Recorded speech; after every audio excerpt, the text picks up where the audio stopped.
ഇവാഞ്ചലിയും അനുദിന സുവിശേഷ വിചിന്തനം. വിശുദ്ധ മത്തായി എഴുതിയ സുവിശേഷം 6-ാം അധ്യായം 7 മുതൽ 15 വരെയുള്ള വാക്യങ്ങൾ. കൃതജ്ഞതയെയും യാചനകളെയും സ്വപ്നങ്ങളെയും ഒരേ ചരടിൽ കോർത്തിണക്കിയ പ്രാർത്ഥനയാണ് സ്വർഗസ്ഥനായ ഞങ്ങളുടെ പിതാവേ എന്നത്.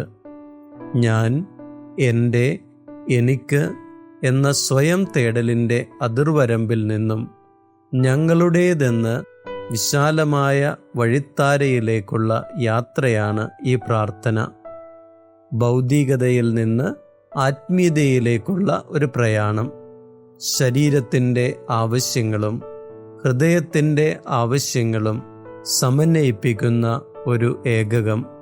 യഥാർത്ഥ സ്വാതന്ത്ര്യത്തിലേക്ക് മനുഷ്യനെ ആനയിക്കുന്ന ഒരു പ്രാർത്ഥനയാണിത്.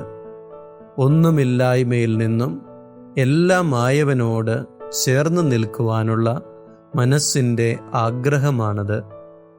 സർവം സൃഷ്ടിച്ച ദൈവത്തെ അപ്പാ എന്ന് സ്നേഹത്തോടെ വിളിക്കാനുള്ള അവകാശവും ഈ പ്രാർത്ഥന നൽകുന്നുണ്ട്.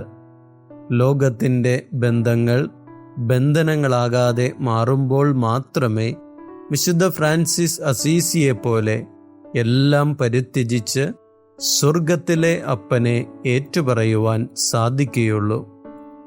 ഇനി മുതൽ ഞാൻ ശത്രുവെന്ന് കരുതിയവനും ഞാൻ ഒറ്റപ്പെടുത്തി അകറ്റിയവനും എന്നെ തള്ളിപ്പറഞ്ഞവനുമൊക്കെ യഥാർത്ഥത്തിൽ എൻ്റെ സഹോദരങ്ങളാണെന്ന തെളിമ ഓരോ സ്വർഗസ്ഥനായ പിതാവേ എന്ന പ്രാർത്ഥന ചൊല്ലുമ്പോൾ മനസ്സിൽ നിറയട്ടെ. ആമേൻ.